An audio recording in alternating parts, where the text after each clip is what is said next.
Kauna na rin ang pasasalamat at pagbati ko sa ating mahusay na tagapagsalita sa Kultura Lektura ngayong hapong ito.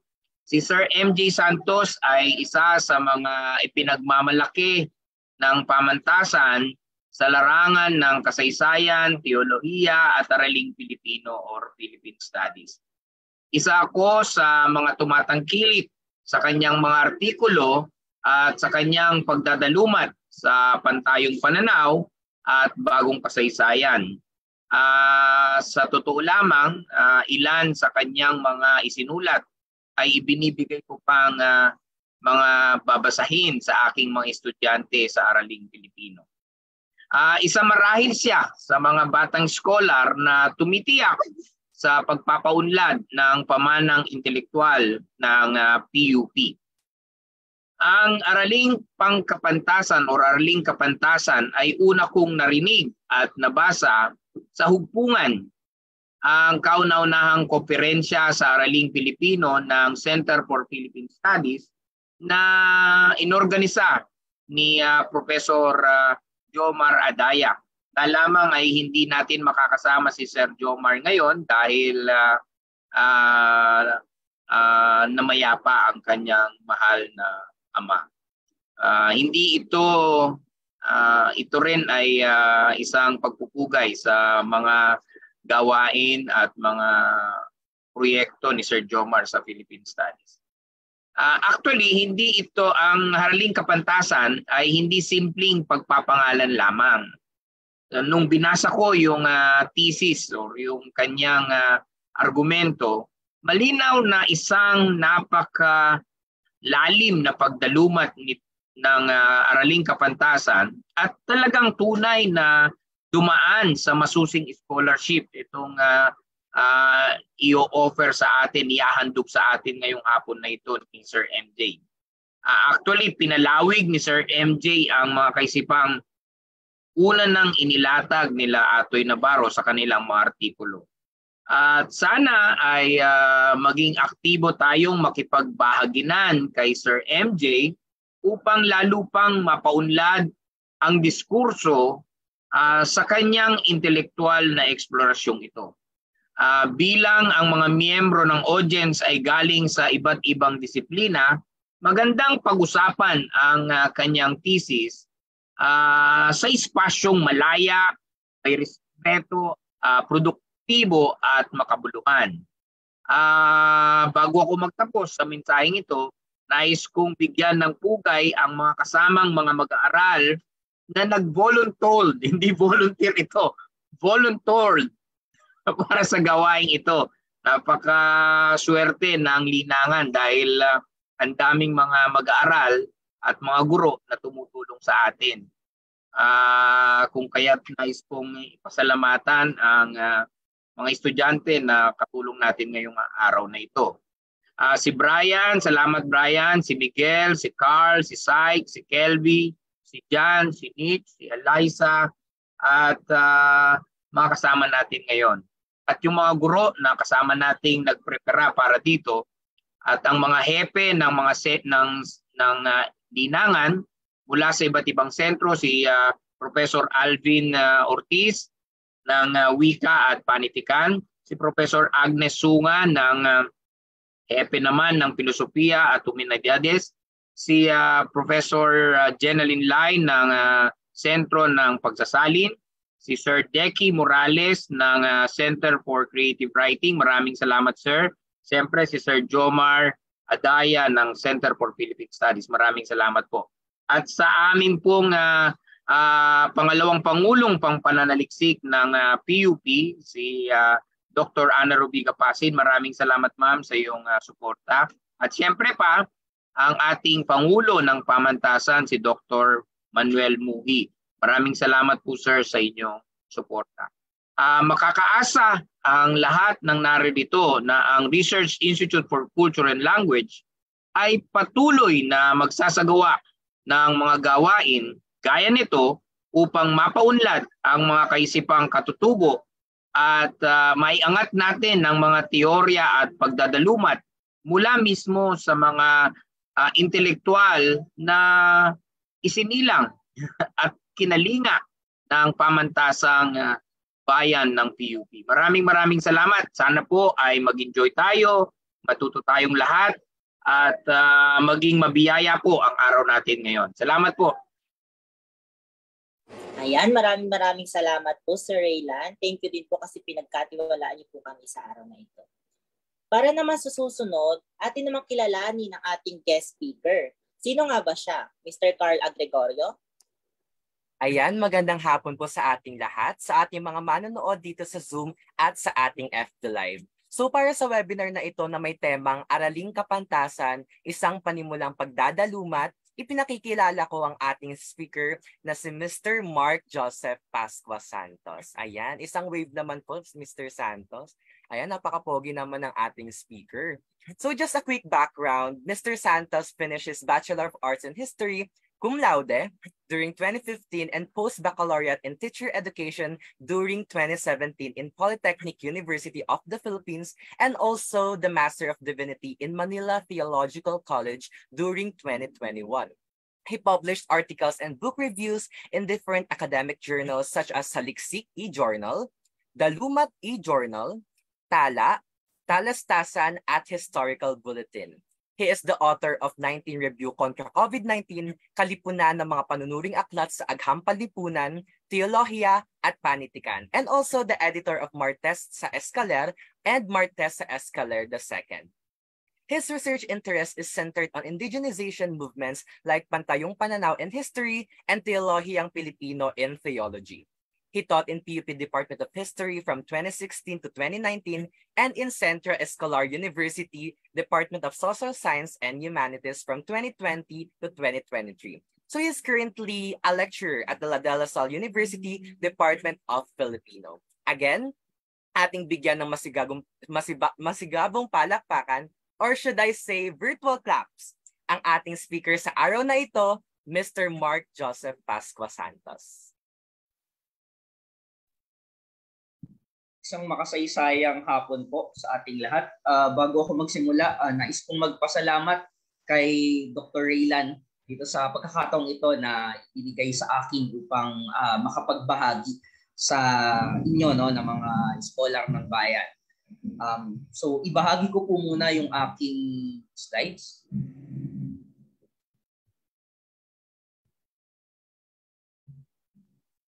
Ayan, nakikita na po slides.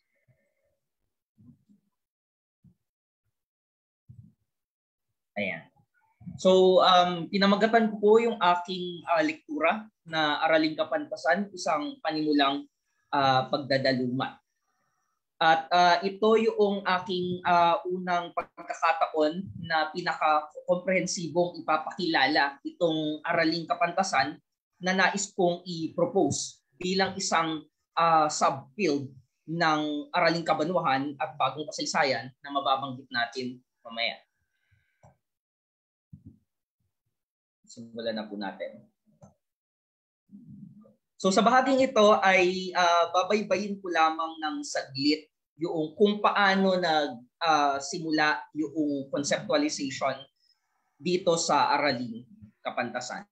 Gaya ng nabanggit ni Dr. Raylan, itong Araling Kapantasan, no, ay isinadjust ko doon sa aklat na hugpungan na unang publikasyon, no, ng Center for Philippine Studies, at inilimbag ko rito yung aking book chapter na patungkol sa analysis sa thought ni Atoy Navarro, isang profesor ng kasaysayan sa UP Manila, no, ukol sa Araling Kabanwahan. Simply, yung Araling Kabanwahan ay tumutukoy sa indigenization ng area studies dito sa Pilipinas, kung saan pinag-aaralan yung ibang mga bayan sa labas ng Pilipinas, no, gamit yung wikang Pilipino at yung mga konseptong Pilipino. So, dito sa book chapter na ito ay una kong inilatag yung tinatawag kong eksposisyon sa kaisipan ng mga pantas, no, na tumutukoy doon sa analysis sa scholarship ng mga Filipino scholars. At nahati yung exposition sa kaisipan ng mga pantas sa dalawang bahagi, no? Or sa dalawang uri.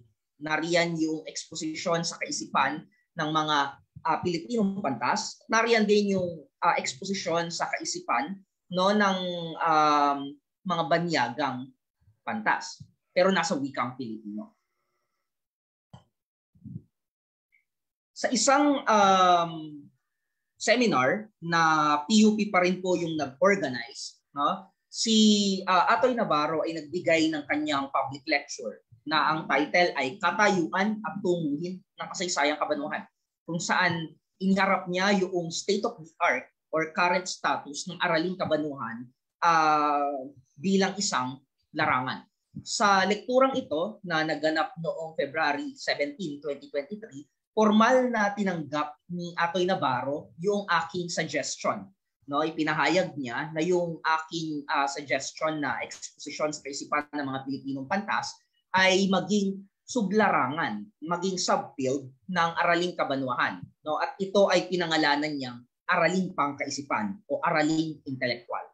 Gayunman, mas nais kong gamitin yung term na kapantasan kaysa pangkaisipan at intelektual, at mamaya ay ipapaliwanag ko kung bakit mayroon akong feeling doon sa dalumat ng pantas kaysa doon sa dalumat ng kaisipan o intelektual. Pero bago pa man, isang buwan bago maganap yung pagtanggap ni Atoy Navarro doon sa aking suggested na sublarangan ng Araling Kabanwahan, nauna ko nang ibahagi itong Araling Kapantasan o Kasaysayang Kapantasan noong ako ay nagbigay ng demo lecture doon sa Departamento ng Pilipino ng De La Salle University. Pinamagatan ko yung aking pakitang turo o demo lecture doon na Kasaysayang Kapantasan o Intelektual tungo sa pagpapalago ng Pilipinolohya. Gayunman, yung aking naging tutok dito ay yung Kasaysayang Kapantasan. Kung yung Araling Kapantasan ay subfield ng Araling Kabanwahan, yung Kasaysayang Kapantasan naman ay nire-recommend ko bilang subfield ng Bagong Kasaysayan. Yung Bagong Kasaysayan ay isang field sa ay isang project, no, sa history na nagsusulong ng pag-aaral ng kasaysayan gamit ang wikang Pilipino at kaisipang Pilipino. Naging preoccupation ko rin itong bago pa man maisip yung term na Araling Kapantasan, naging preoccupation ko na yung pagtutok sa analysis sa kaisipan ng ilang Pilipinong pantas, partikular na yung mga pantas ng bagong kasaysayan. Noong 2019 ay isinulat ko yung artikulo ukol sa kaisipan ni Jesus Salazar, partikular na yung development ng thought niya sa pantayong pananaw. Gayon din, no, noong 2020 ay inilimbag ko naman yung isang artikulo na Sarili Kapwa Iba na may kinalaman sa kung paano sinisituate ni Salazar yung Filipino civilization sa loob ng mas malawak na Austronesian at Pan-Malayan civilization. Yung mga Austronesiano or Austronesian, tawag yun sa mga ninuno natin. Gayun din, ninuno ng mga Indonesian, ng mga Malaysian, ng mga Polynesian at iba pa. Gayun din sa isang lektura na again dito rin sa PUP ginanap, no, inorganize ng PUP Samahan ng mga Mag-aaral sa Kasaysayan, ibinahagi ko naman yung analysis sa kaisipan ni Xiao Chua, yung isa sa leading public historian natin sa kasalukuyan. Nag-offer ako ng evaluation doon sa kanyang kasaysayang pangmadla. Gayun din sa anyo ng mga book review, naging tutok ko rin yung pagsulat ng book review sa mga aklat na nakatutok sa mga Pilipinong pantas. Halimbawa, isa sa mga excellent work on Filipino philosophy at marahil ay nabasa na ito no, ng ilan sa inyo, since yung ilan sa inyo ay major ng philosophy at mahalagang work ito, no, yung mga Tomasino sa Pilosopiyang Pilipino na isinulat ni Emmanuel de Leon ay kanyang analysis sa philosophical contribution ng ilang UST philosophers sa Filipino philosophy. No, kagaya halimbawa ni na Emerita Quito, Leonardo Mercado, Florentino Timbresa, Florentino Hornedo, Romualdo Abulad at Alfredo Po. Gayun din, gumawa rin ako ng review doon sa aklat ni Charlie Samuya Berry, no, na analysis niya naman, ang title ay Children of the Post-Colony. Ito ay analysis niya naman sa ilang mga thinker, particularly literary thinker, no, ng 20th century, no, including Edith Tiempo, Fernando Sobel, Bienvenido Lumbera, San Juan, at Jose Maria Sison. Yung ganitong preoccupation ko sa analysis sa kaisipan ng mga Pilipinong pantas ay dulot noong observation na kadalasan, no, preoccupied tayong mga Pilipino sa kaisipan ng mga banyagang pantas. Ito usual ito, no, na ma-observe mo kapag tinignan mo nag-uusap-usap yung iba't ibang mga may major, no, sa akademya. Halimbawa, sa hanay ng mga philosophy major, mas madalas maririnig yung pag-cite halimbawa or pagbanggit ng pangalan ni na Marx, ni na Hegel, ni na Nietzsche, no, ni na Foucault, etc. Gayun din halimbawa sa psychology, no, mas madalas ma-cite ng mga psychology major sina Sigmund Freud, sina Carl Jung, sina Skinner. No, pag pinakinggan mo rin halimbawa yung mga theology major, mas madalas nilang babanggitin sina Augustine, Thomas Aquinas, Karl Rahner, etc. So, mas madalas, no, na mas kilala nung ating mga mag-aaral yung mga Western scholar kaysa sa mga sarili nating Filipino scholar. And I think laganap ito sa iba't ibang mga disiplina.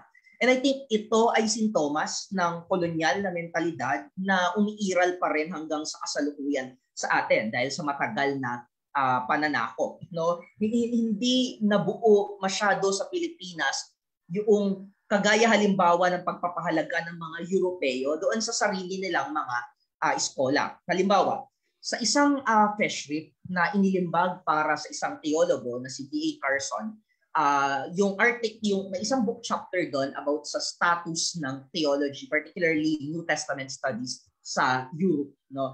May isang observation doon sa chapter na iyon na sabi niya, isang trend sa Europa, yung maraming mga thesis, dissertation at mga aklat, article yung ipinapublish na nakatutok sa analysis ng mga kilalang scholar nila, no? Nakagawian nila yon. Sa Pilipinas hindi gaano, no, dahil mas inaatupag halimbawa natin yung analysis sa mga Western scholar. At ito yung isa sa mga dahilan, isa sa mga motivation nung pagsusulong ko ng Araling Kapantasan. In a sense, ito ay reaction doon sa nangingibabaw na preoccupation sa mga Western scholars. Isa pa sa mga dahilan, no, kung bakit para sa akin ay may maiaambag yung kasaysayang kapantasan o Araling Kapantasan ay dahil para mapalago yung kahit anong akademikong larangan, mahalaga yung paggawa ng analysis sa mga scholar nito. No, dahil kapag gumawa tayo ng analysis sa kaisipan ng mga scholar sa isang particular na field, halimbawa, isa-isang gumawa ng analysis sa kaisipan ng mga literary figure natin like Bienvenido Lumbera, like F. Sholil Jose, halimbawa, Luwalhati Bautista. Kapag isa-isang gumawa ng analysis sa kaisipan ng mga ito, unti-unting mabubuo yung intellectual history ng field ng panitikan, no? At kapag nakabuo ng intellectual history or kasaysayang kapantasan ng isang particular na field, mabilis natin makikita yung mga trend, no, ng larangan. Mabilis natin, in a sense, para itong pagmamapa, intellectual mapping ng field. Na makikita natin yung previous contribution ng mga nagdaang scholar, ano yung mga gap na dapat punan ng mga kasalukuyang scholar, no? At makikita din natin doon yung mga prospects sa hinaharap ng isang field. Ibig sabihin, kapag gumawa tayo ng Araling Kapantasan o kasaysayang kapantasan, kasi itong larangang ito ay pwedeng i-apply sa kahit anong field, no? Pwedeng gumawa ng Araling Kapantasan sa field ng philosophy, theology, sociology, etc. No, pwede rin institutional, no, Araling Kapantasan ng mga pantas halimbawa sa PUP or halimbawa sa UP. or halimbawa sa LaSalle or iba pang mga universidad. So mas lalago yung appreciation sa intellectual heritage ng isang institution or isang field sa pamamagitan ng application nitong aralin o kasaysayang kapantasan. Now, gusto ko naman pong tumungo dito sa second part ng lektura, which is yung gusto kong ipaliwanag kung bakit ko pinili yung konsepto ng pantas sa halip na piliin yung konseptong intelektual o pangkaisipan o iba pang mga konsepto. Sa isang personal na komunikasyon na nagkaroon ako kay Atoy Navarro noong April 9, 2023, no? Na isa sa mga nabanggit niya na reservation niya sa intellectual history or sa kasaysayang kapantasan o kasaysayang intelektual ay may tendency raw itong maging elitista. Kasi yung kasaysayang kapantasan or intellectual history ay nakatutok lamang daw doon sa kaisipan ng mga edukado, ng mga akademiko sa akademya, no? At hindi raw hindi na-analyze yung kaisipan ng masa mismo bilang mga intellectual or doon sa wika ni Gramsci, mga organic intellectuals, no? Hayaan yung basahin ko dito yung isang quotation na mula sa article, isang book review ni Atoy Navarro. Gumawa siya ng book review sa isang aklat ni Lars Ubaldo, no? At ito yung kanyang sinabi. Ngunit sa harap ng layunin ng kasaysayang intelektual na higitan ng tradisyonal na intellectual history, history of ideas at philosophy of history, mahalagang palawakin ito bilang kasaysayang pangkaisipan o kasaysayang pangkamalayan. Sa makatwid, ilapit din sa sosyolohiya ng kalamang bayan na hindi lamang nalilimita sa kaisipan at mga ideya ng mga edukadong tao o institusyonalisadong intelektual, batay sa akademiko at formal na edukasyon. At hindi lamang nalilimita sa mga nakasulat na kaisipan o mga ideya, kundi pumapaksa rin sa mga dalubhasa, pantas at paham ng bayan na maaaring hindi nagkaroon o hindi nagtapos ng akademiko o formal na edukasyon, na madalas di nakasulat ang kaisipan at kamalayan, kabilang na ang kaalaman, karunungan at kasanayan na matutunghayan sa mga labing material at pasalitang tradisyon. So in short, sa isinulat na ito ni Professor Navarro, kay din doon sa personal na sinabi niya sa akin, no, nabanggit niya na isa sa mga dapat harapin ng araling kapantasan yung charge ng elitism, dahil nga ang pinag-aaralan lamang ay yung kaisipan ng mga edukado. Paano naman daw yung masa, yung bayan, no, na intellectual din naman in their own right, no? Isa sa mga nais kong banggitin, no, kung bakit kailangan pumili ng isang partikular na konsepto para sa araling kapantasan. At isa sa mga dahilan kung bakit mas gusto ko yung term na pantas kesa dun sa term na intellectual halimbawa ay dahil sa pantayong pananaw, dito sa mga nakikinig na pamilyar sa pantayong pananaw, isang school of thought ito sa field ng history na nagsusulong ng pananaw sa kasaysayan na panloob. No, pinag-aaralan natin yung kasaysayan gamit yung mga konseptong Pilipino at yung wikang Pilipino. Sa pantayong pananaw, binibigyan ng priority yung mga taal na dalumat, yung mga concept na galing mismo sa atin, kaysa sa mga concept na isinalin lang mula sa mga banyagang wika tungo sa atin. Halimbawa, mas gusto ng pantayong pananaw yung term na himagsikan kaysa sa revolusyon. Kasi yung revolusyon ay transliteration lamang ng term na revolution sa Ingles, no? Mas gusto ng pantayong pananaw yung bayan kaysa sa nasyon, yung bayani kaysa sa heroe. Yung heroe ay Spanish term for bayani. So, pinaprioritize ng pantayong pananaw yung paggamit ng mga local concepts kaysa yung mga transliterated or mga translated concepts lang, no? At ito yung isa sa mga dahilan kung bakit mas gusto kong kilingan yung term na pantas kaysa yung term na intellectual, no?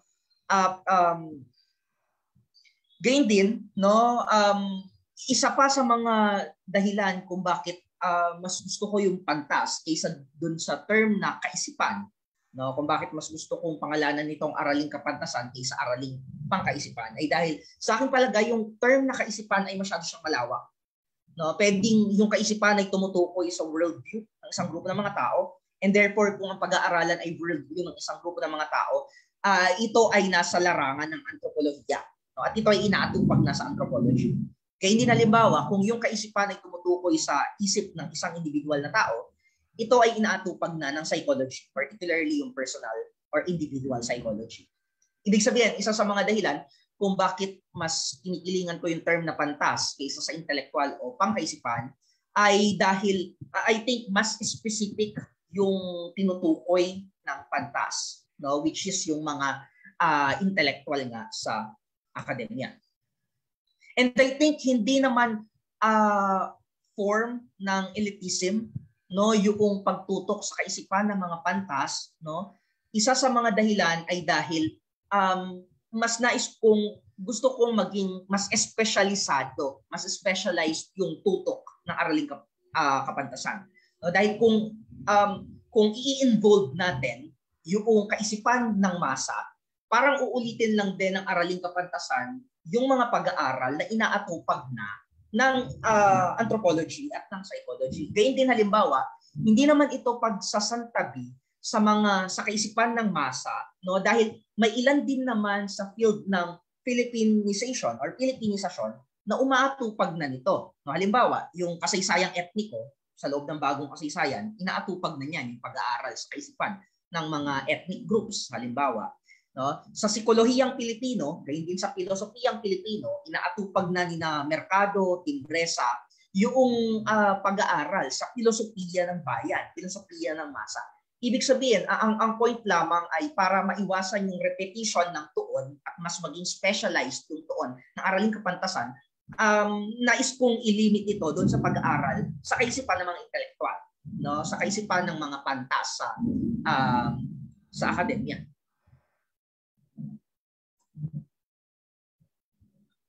Isa pa, ang second na dahilan, no, kung bakit sa tingin ko hindi naman automatically mahuhulog sa bitag ng elitism ang araling kapantasan, no, bukod doon sa nabanggit ko na mas specialized lang yung gusto kong maging tuon nito at inaatupag na sa ibang mga larangan at proyekto yung pag-aaral sa kaisipan ng masa.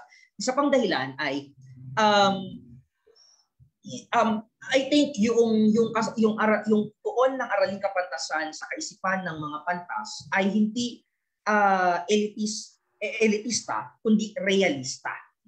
Realista dahil of course gusto natin na magkaroon ng tulay sa pagitan ng akademya at ng bayan, no? Isa naman sa goal yan ng maraming mga universidad. Na as much as possible, ma-disseminate natin yung knowledge production mula sa university tungo doon sa bayan. Kaya gusto natin lagyan ng tulay. Gayunman, kailangang aminin, no, na gaano man natin lagyan ng tulay yung akademya at yung taong bayan, hindi sila magiging identical. No? Ibig sabihin, mag-exist pa rin kahit anong mangyari bilang dalawang magkaibang entity, yung academy at yung bayan. No, hindi sila magmo-merge as one. Pwede silang pagtulayin, no, pwede silang mas paglapitin, pero hindi sila madi-dissolve bilang hindi sila matutunaw bilang isang entity. At dahil dito, dahil hindi matutunaw into one entity, yung akademya at yung masa, no, kailangan kilalanin na may pagkakaiba pa rin yung nature kapag pinag-aaralan natin yung mga intellectual ng akademya versus doon sa mga intellectual or pantas ng masa or ng bayan. No? Katulad din ito ng argument ni Ramon Guillermo doon sa kanyang aklat na Puok at Paninindigan. Aniya, of course, mahalaga yung pagpapalaganap ng wikang Pilipino sa buong Pilipinas for the sake of democratization ng knowledge. No? Gayunman, kahit na lumaganap sa buong Pilipinas yung wikang Pilipino, magkakaroon pa rin ng difference sa pagitan ng wikang Pilipino ng mga edukado sa akademya at wikang Pilipino ng masa. No, 'di ba 'yun yung tinatawag natin sa linguistics na sociolect. No, may pagkakaiba sa loob ng iisang wika batay sa uring panlipunan. So, katulad ng pagkakaiba ng wikang Pilipino ng masa at ng akademya, no? Gayun din, mayroong pagkakaiba rin sa nature ng scholarship ng mga intellectual sa akademya at yung kaisipan ng taong bayan. Pagkaiba, may pagkakaiba sila.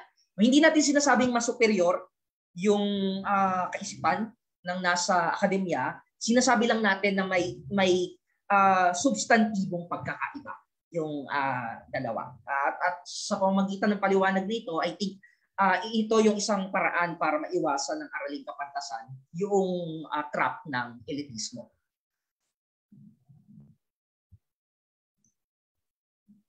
Ngayon, nabanggit ko na kanina kung bakit mas kinikilingan ko yung dalumat ng pantas more than sa dalumat ng intelektual at sa dalumat ng pangkaisipan. No, ngayon naman ay nais kong tignan yung iba pang mga dalumat na nakaugnay sa pantas. Sa wikang Filipino, meron tayong tatlong pangunahing word na ginagamit. No, ginagamit natin yung words na ito para isalin yung Western concepts ng academic, scholar, and intellectual. Kasi di ba yun yung tawag nila sa mga nasa akademya. Akademiko, scholar, intellectual. So wikang Filipino, meron tayong word na dalubhasa, paham, pantas. No? Yan yung pinaka-ginagamit na tatlo. Ngayon, yung mas pinipili ko yung pantas more than sa dalubhasa dahil yung term na dalubhasa, although nasa wikang Filipino na siya, ito ay salitang hiram lamang. Hiram ito sa Sanskrit, yung wika ng India. No? Sang-ayon kay Jean Paul Cote, no? Meron siyang isang artikulo kung saan nabanggit niya na yung word na dalubhasa ay galing sa pinagsamang salitang darunad, ng ibig sabihin ay superior, at basa, ng ibig sabihin vernacular. No? So, itong dalubhasa, although ginagamit na natin lagi ito no? Pansinin ninyo halimbawa na yung word na dalub, ito ay hinihiwalay natin kadalasan sa hasa, dinidikit natin sa ibang mga salita. Halimbawa, yung dinidikitan natin ito ng guro, dalub guro, para tumukoy sa mga profesor. Meron tayong term na dalub wika, yun yung ating term for mga linguists. No? So ibig sabihin na angkin naman na natin itong dalubhasa. Gayunman, sa akin palagay mas taal pa rin yung pantas kaysa doon sa dalubhasa dahil hindi hiram yung salitang pantas. Ito ay taal na Austronesian, which is yung ancestor language ng Filipino.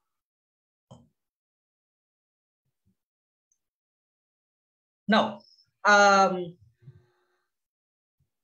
okay.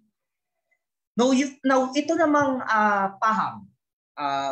No, ito ay isang salitang naangkin na rin ito ng Filipino at ito ay kinuha ng Austronesian mula sa Arabiko. Ibig sabihin, nagsimula rin ito bilang isang hiram na konsepto.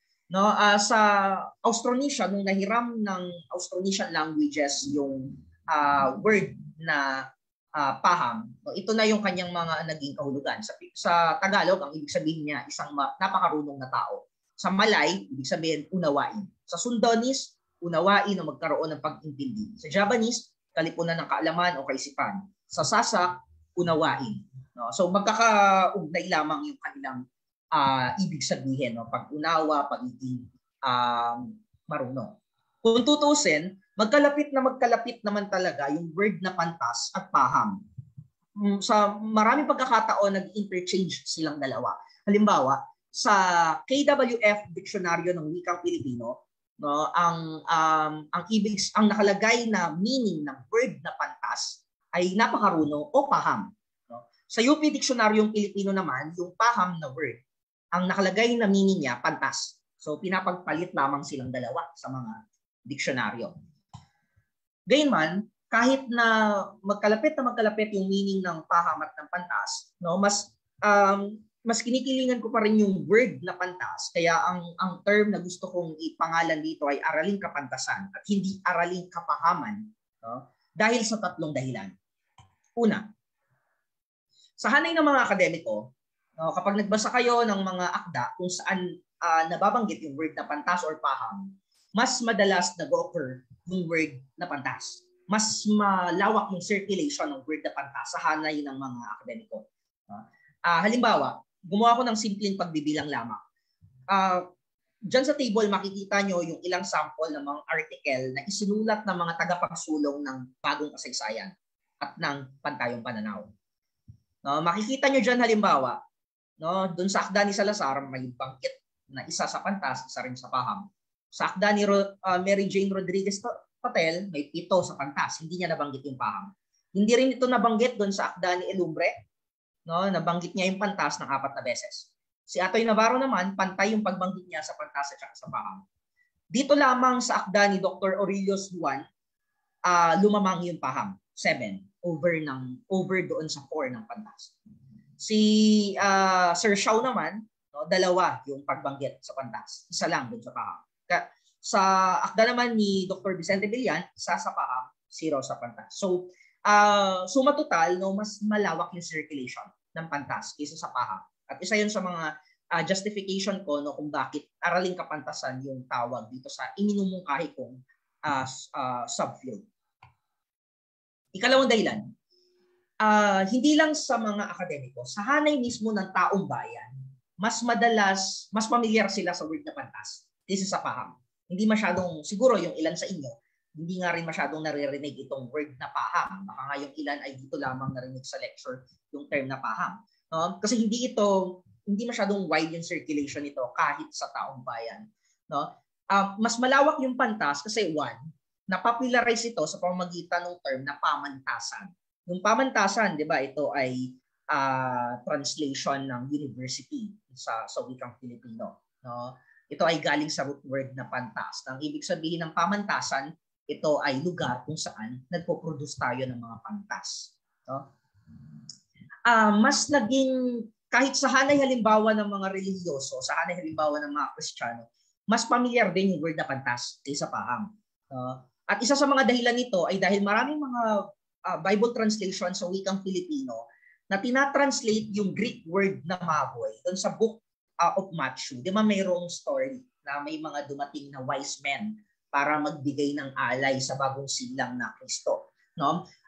Yung original Greek term doon ay magoy, no, na ang origin ay Persian. Sa English, tinatranslate yung magoy as wise men. Sa wikang Filipino, yung maraming mga translator, halimbawa sa Philippine Bible Society, yung nagtatranslate sa magoy bilang pantas. Tignan nyo halimbawa yung ilang sample. Halimbawa, doon sa isang version ng Biblia sa wikang Filipino, ang salita ng Diyos, 7 beses na ulit yung pantas. Tapos hindi nabanggit yung word na paham. Doon naman sa magandang balita, Biblia, 6 na beses na banggit yung pantas. Again, hindi rin nabanggit yung paham. Sa 1978 na ang Biblia, 154 times nabanggit yung pantas both sa New Testament at sa Old Testament. Ibig sabihin, yung mga salin ng Biblia sa wikang Filipino ay naging daluyan din ng popularization ng pantas bilang isang termino. Kahit sa mga TV show minsan, no, ay ito nagpapasalamat ako sa aking kaibigan kay Axel Tugano dito sa pagbanggit niya sa datos na ito, no, sa isang palabas dati, no, na Pedro Penduko, yung pantas ay ginawang name ng isang kontrabida na ito ay iniakto ni PJ Trinidad. So kahit sa mga palabas sa TV, no, ay napapopularize yung word na pantas kaysa doon sa paham. Kaya hindi nakapagtataka pag tinanong mo sa bayan yung pantas, mas familiar sila dito kaysa doon sa paham. Ikatlong dahilan, mas taal na konsepto na Austronesiano yung pantas kaysa sa paham. No? By the way, kung gusto nyong maghanap ng kahulugan ng mga salitang Pilipino, at gusto ninyong makita yung mga cognates nito, yung mga kamag-anak na salita ng ilang mga salitang Pilipino, no, maaari nyo itong i-search doon sa Austronesian Comparative Dictionary. No, ginagamit yan ng mga linguist, kaya hindi yung mga nag-i-incorporate ng linguistics sa kanilang research, no, na magandang source yan. Isinulat ni na Robert Blas at saka Stephen Trussell. So, makikita dito sa diksionaryong ito yung iba't ibang kahulugan ng pantas. At yung cognate nito na pantes. Halimbawa, sa Tagalog, yung pantas, ang ibig sabihin niya, isang espesyalista sa isang partikular na linya ng akademikong kaalaman. No? Sa nga Judayak, yung pantas ay maganda. Sa Iban, mabilis. Sa Malay, malinis, mabilis. Sa Toba Batak, ibig sabihin ng pantas, matalino, marunong. Sa Old Javanese, may ibang spelling, no? Pantes. Pero ito ay cognate lamang ng pantas, kamag-anak na salita. No? Na isa lang yung pinagmulan. Ang ibig sabihin naman niya, naaangkop. No? So, ang point ay, karamihan ng mga meaning ng word na pantas ay mayroong kinalaman, no, sa pagiging matalino, pagiging malinis, pagiging maganda, no, o pagiging naangkop. At ito ay taal sa mundong Austronesiano. Sa ating kamag-anak na wika, na bahasa, na wika ng Indonesia, ito naman yung mga kahulugan ng pantas or pantes. No? Ibig sabihin ay naaayon, meron din silang term na ver pantas-pantas, na ibig sabihin ay magbihis. May mantas, na ibig sabihin ay magbihis o palamutian upang maging maganda. Pantasan, hindi katakataka, natural. Kipantasan, ibig sabihin ng patas. No? So sa kanila, malaganap din yung word na ito. Although, kung mapapansin ninyo, wala itong masyadong connotation ng pagiging marunong. No? Ang laging connotation ng pantas sa kanila ay yung appropriate, naangkop, or maganda, or mabilis. Sa Tagalog, yung salitang pantas, malinaw yung kanyang connotation ng pagiging marunong. Wala siyang connotation ng pagiging naangkop, maganda, or mabilis. No? Halimbawa, dito sa Vocabulario de la Lengua Tagala, Francisco de la San Jose, no? Ito yung mga nakalagay na kahulugan ng pantas at mga kamag-anak na salita nito na mayroong mga panlapi. Halimbawa, yung pantas, ang ibig sabihin niya, masasabing malalim ang nalalaman. Yung napapantas is hayag o lantad na sa lahat. Yung nananantas, mayroong inaalam. So, magkakaugnay yung kahulugan niya. Pagsapit halimbawa ng publication ng mga diksyonaryo sa wikang Ingles, ganun pa rin yung meaning ng pantas. No? Halimbawa, sa 1904 na dictionary, Tagalog-English Dictionary ni Charles Nee, ang ibig sabihin ng pantas sa wikang Ingles ay sage, wise man, or writer. No? Doon naman sa diksyonaryo, doon naman sa aklat ni Constantino Lendoiro, no? Yung na nai-publish noong 1909, yung ibig sabihin ng pantas ay expert. Doon naman sa 1915 na diksyonaryo ni Sofronio Calderon, yung pantas ay tinutumbas sa mga salitang Ingles tulad ng doctor, erudite, philosopher, sapient, no, scientist. Lahat yan, or yung wise. Lahat ng yan ay tinutumbas sa pantas. So ibig sabihin, makikita natin consistent yung kahulugan ng pantas na tumutukoy sa mga taong marunong or matalino. Partikular na yung mga nasa akademya. At ito rin yung dahilan kung bakit yung tutok ng araling kapantasan ay yung kaisipan ng mga nasa akademya. Dahil ito ay pagsunod doon sa mismong concept ng pantas. Now, nais kong maglatag dito ng isang preliminaryo na pagpapahulugan sa araling kapantasan. Sa konteksto ng naging talakayan natin, sa ganitong paraan ko, nais na i-define yung araling kapantasan. Ang araling kapantasan ay tumutukoy sa sistematikong eksposisyon sa wikang Filipino ng kaisipan ng mga pantas sa akademya, pangunahin na ng mga Pilipinong pantas, bilang isang proyektong akademiko. Sumasandig ito sa bagong kasaysayan, sa anyo ng kasaysayang kapantasan, at araling kabanwahan, sa anyo ng araling kapantasan. Pangunahin itong bati sa mga tekstong isinulat ng mga pantas, kanilang mga lektura at pakikipanayam sa kanila, at pantulong na batis naman ang eksposisyon ng ibang tao sa kanila. Biografiya, feshrift, review sa mga akda, mga artikulong tribute, at iba pa. So, dito sa definition na ito, no, nariyan yung element ng tuon, kung saan nakatuon yung araling kapantasan, kung ano yung language nito, no, nariyan na rin yung metodolohiya na sources ng araling kabanwahan at araling kapantasan at kung saan ito nakasandig, which is yung sa bagong kasaysayan at sa araling kabanwahan.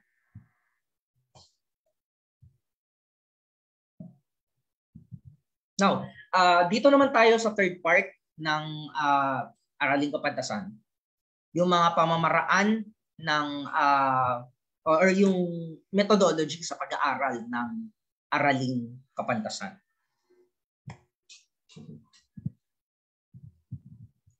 Ang pangunahing paraan sa pag-aaral ng araling kapantasan ay sa pamamagitan ng pagsasagawa ng eksposisyon. Yung term na eksposisyon ay tumutukoy doon sa masusi na pag-analisa ng mga tekstong isinulat ng isang partikular na pantas.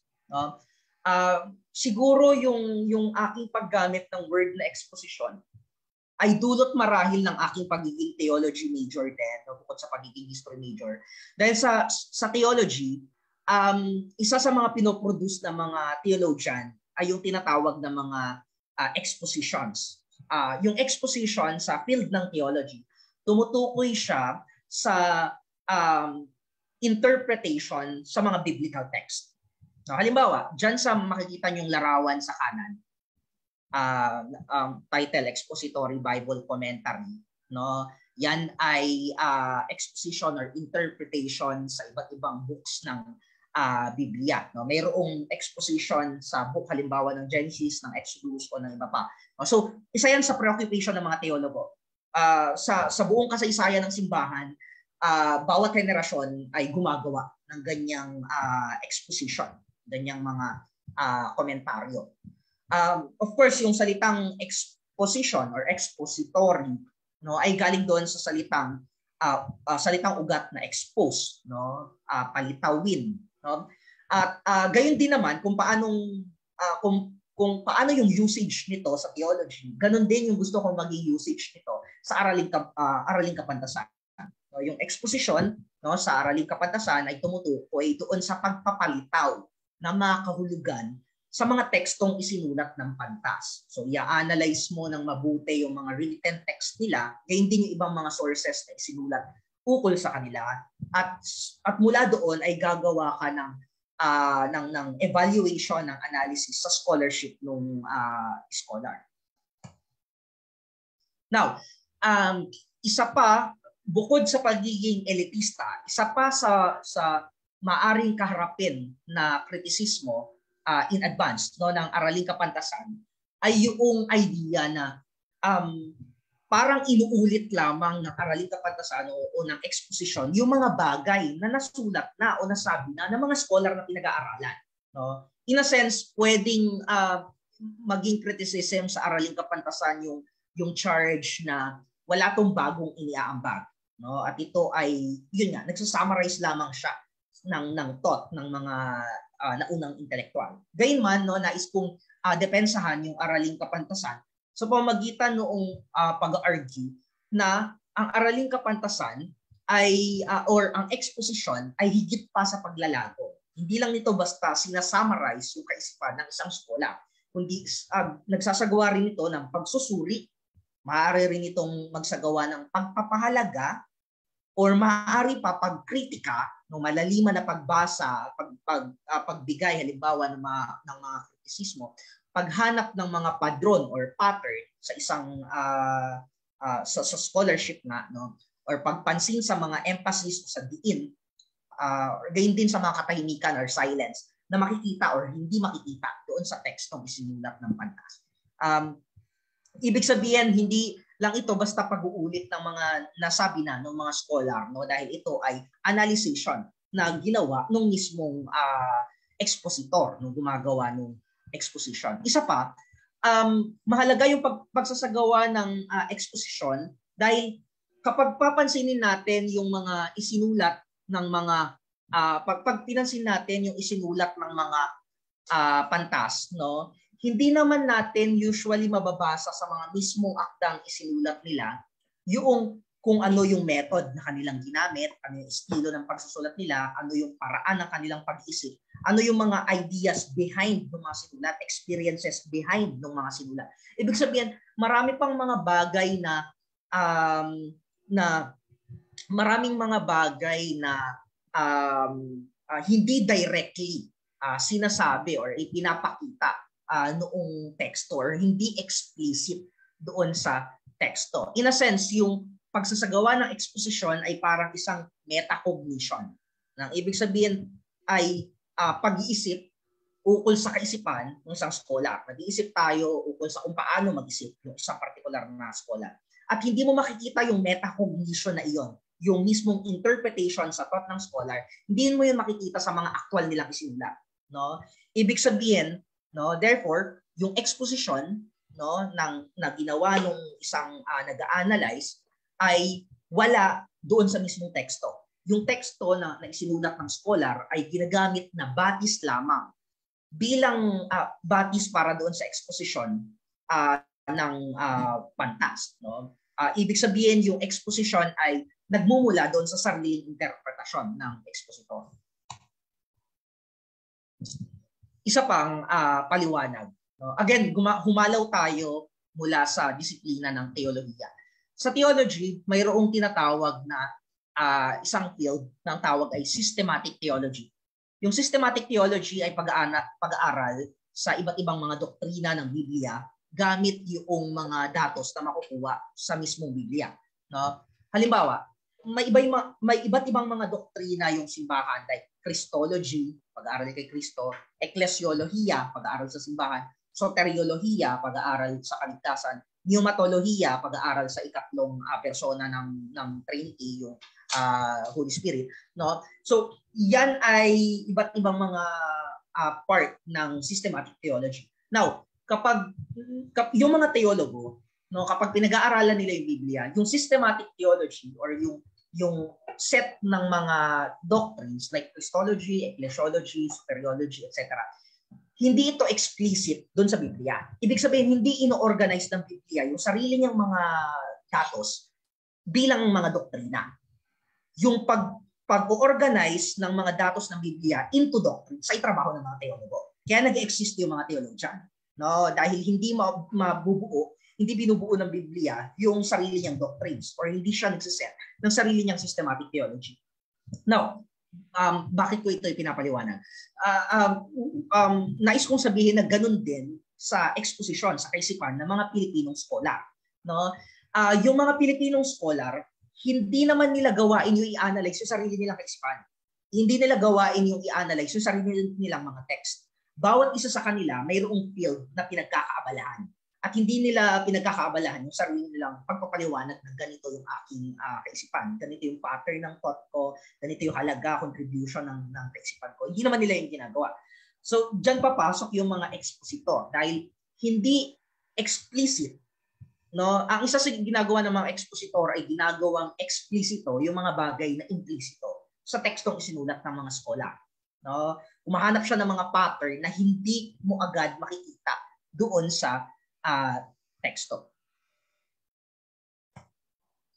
Now, halimbawa, no, doon sa kaisipan ng historiador na si Sus Salazar, marami sa kanyang mga kaisipan nandun siyempre sa teksto niya. No? Gayunman, kahit yung kanyang mga kaisipan ay nandun na sa kanyang teksto, hindi siya aktwal na sumusulat ukol sa ano yung kasaysayan ng development ng kanyang sariling historical thought. No, paano nag-evolve yung kanyang pantayong pananaw sa daloy ng kanyang scholarship. Hindi naman siya nagsusulat ukol doon. So, diyan papasok yung trabaho ng ibang mga expositor na iba yung gagawa nun para doon sa scholar. No? Well, may ilang mga scholar na gumagawa sila ng pagkikwento about sa sarili nilang intellectual journey. Halimbawa, may isang article si Reynaldo Ileto, no, ang title On the Historiography of Southeast Asia and the Philippines. Dito sa artikulong ito, no, ay kinikwento niya yung lakbayin niya, no, mula sa pag-aaral niya sa Ateneo, sa Cornell, para nabuo yung kanyang kamalayan, kaisipan bilang historiador. So may ilan namang mga scholar na gumagawa ng ganyan. Ang problema, kaunti lang sila. At kaunti lang yung ganyang mga klaseng work. No, kaya kailangan na ibang mga scholar or ibang mga akademiko yung gagawa ng analysis or interpretation sa thought ng ibang mga Filipino luminary scholars natin.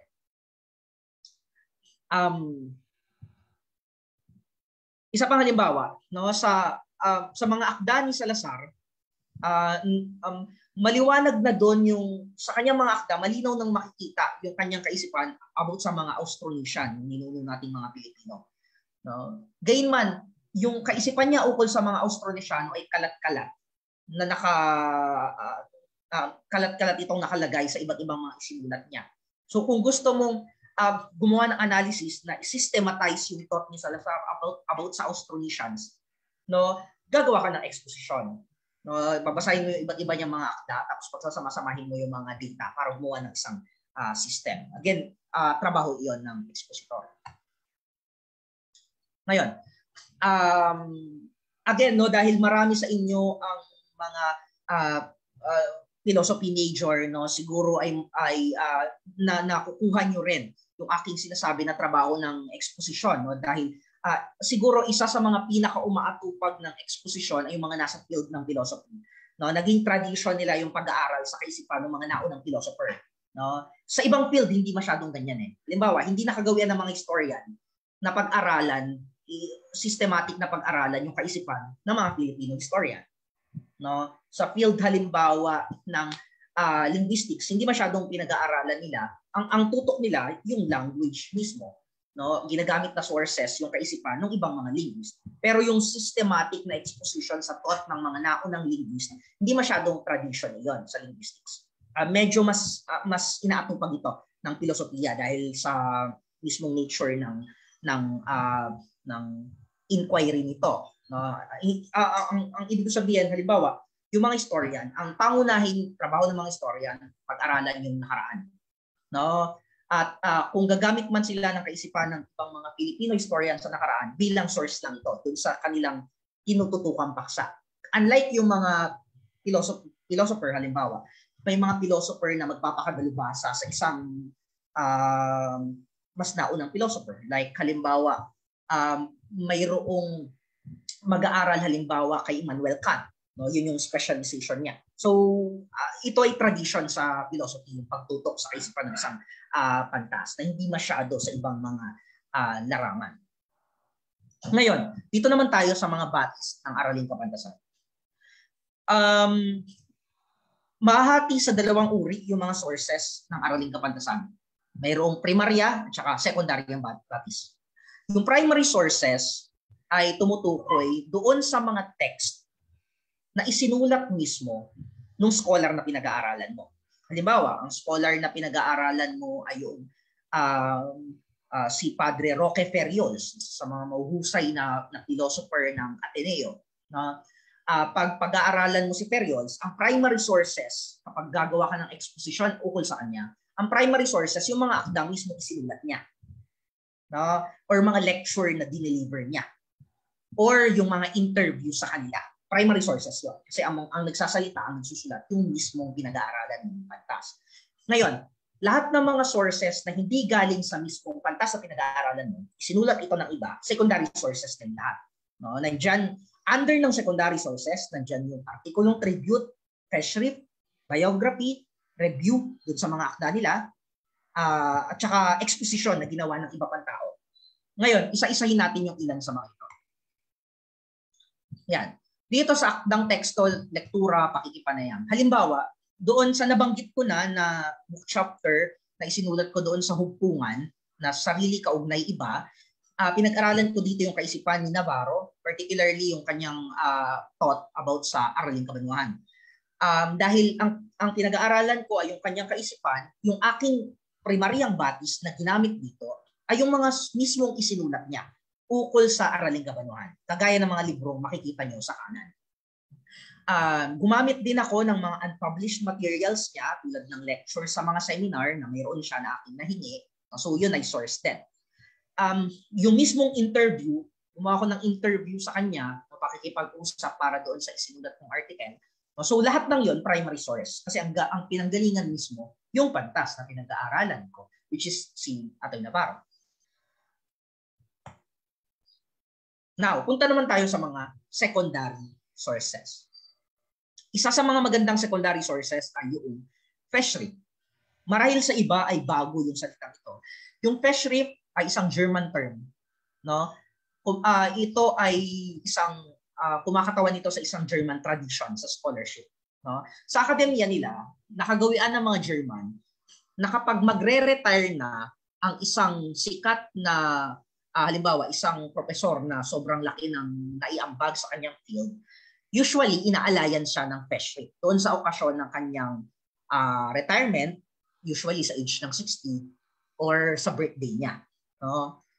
Usually yung mga fellowship, mayroon silang subtitle na Essays in Honor of or fellowship in honor of. Ganun yung mga nakasulat. No? Ano iyan eh? Usually sinusulat yan ng mga dating estudyante ng scholar o yung kanyang mga colleague. No? Kapag halimbawa magre-retiro na yung isang sikat na halimbawa German philosopher, no? Tapos marami siyang naging followers dahil nga sa kanyang naiambag sa isang particular na paksa sa filosofiya. Ang mangyayari, yung kanyang mga dating estudyante na scholar na rin, tapos yung kanyang mga colleague, sekreto silang magtitipon-tipon. Hindi nila ipapaalam dun sa scholar na magpapublish sila ng isang libro. Isisikreto nila yon, bawat isa sa kanila susulat ng tag-isang chapter. Yung topic ng kanilang isusulat ay nagre-reflect doon sa scholarship nung pinaparangalan. Like halimbawa, kung archaeologist yung aalayan ng fellowship, about sa archaeology, yung fellowship. Usually naglalaman din ito ng mga bagong pag-aaral na nakalinya rin doon sa inaatupag ng matagal ng scholar ng pantas na pinag-aaralan. At yun, sikreto siya, sinusurprise nila yung profesoro sa araw ng retirement or ng kaarawan. Halimbawa, itong mga larawan sa kaliwa, makikita nyo dyan yung ilang sample ng mga fellowship. Nandyan yung fellowship ng historia na si Jesus Salazar. No, makikita nyo, pantayong pananaw, pagyabong ng talastasan, pagbubulgi kay Jesus kay Salazar. So, ukol yan sa history kasi historian si Salazar. Ito naman, Bien, alagad ng sining anak ng bayan. Ito naman ay fellowship para kay Bienvenido Lumbera. Actually, pangalawang fellowship na yan. May isa ng previous na lumabas dati na fellowship ni Bien. Ito naman si Roque Ferriols, yung aking binabanggit na again, malamang ay pamilyar sa ilang mga nag-aaral ng filosofiya dito. No, meron siyang ang title, Pagdiriwang sa Meron. Dahil yung contribution ni Roque Ferriols sa Filipino philosophy ay yung pamimilosopiya gamit yung konsepto ng meron, yung kanyang translation ng term na being. So kaya siya tinatawag minsan na meron philosopher. So ito namang partisan scholarship, Essays in Honor of Renato Constantino. Ito naman ay fellowship para sa historian na si Constantino, yung kilalang Marxist historian. So, now, kaya mahalagang source ng exposition ang fellowship. Kasi yung fellowship ay nagko-contain madalas ng reflection ng iba't ibang mga tao sa contribution ng kanilang mga mentor. No, sa contribution ng scholar dun sa kanyang field. So, nagiging occasion yung fellowship para i-celebrate, para pag nilay-nilayan yung kaisipan ng isang pantas. So, marami kang mahuhugot dyan na datos sa fellowship. Kung gagawa ka halimbawa ng exposition sa kaisipan ni Bienvenido Lumbera, malaki yung mapapakinabangan mo dyan sa fellowship na iyan. Minsan pa, maganda yan kasi may mga fellowship na nagko-contain ng complete bibliography na isinulat, ng mga isinulat ng scholar. Sa bandang dulo ng fellowship, madalas, nilalagay nila yon, complete works, taon-taon ng isang scholar. So, masusubaybayan mo, madali mo makikita yung kanyang mga akda kapag naghahanap ka ng sources.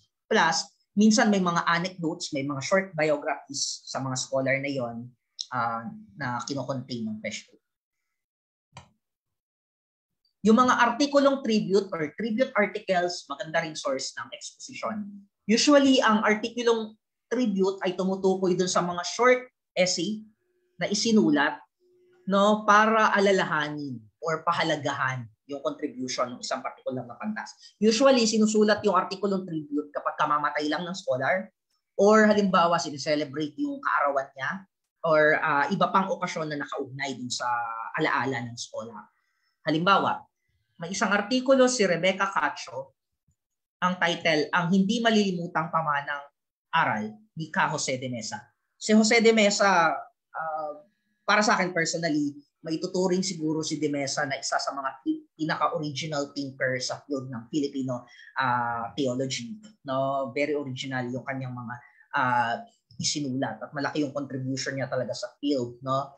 At ayun, yung article na yan nagre-reflect doon sa scholarship ni De Mesa at magandang source yung ganyang artikulong preview. Isa pang magandang source para sa exposition, yung review ng mga akda. Usually kapag nagsusulat ka na exposition sa kaisipan ng isang scholar, magandang tignan yung review ng ibang mga tao sa akda ng pinag-aaralan mo. Kasi minsan makakahanap ka ng ibang mga anggulo na hindi mo napansin or maaaring mong gamitin yung mga insight nila bilang suporta dun sa iyong tingin. Lalo na kung magka-parallel, magkatulad yung tingin mo sa isip ng isang pantas. Tapos makikita mo rin yung ganung same analysis sa ibang mga book reviews or article reviews. Halimbawa, kung magsusulat ng exposition sa kaisipan ng nobelista ni na si F. Sionil Jose, pwedeng gamitin na sources yung review na ginawa ni na Joshua Pelisilda at F.P.A. Demeterio doon sa kanyang Rosales Saga, series ng 5 novels.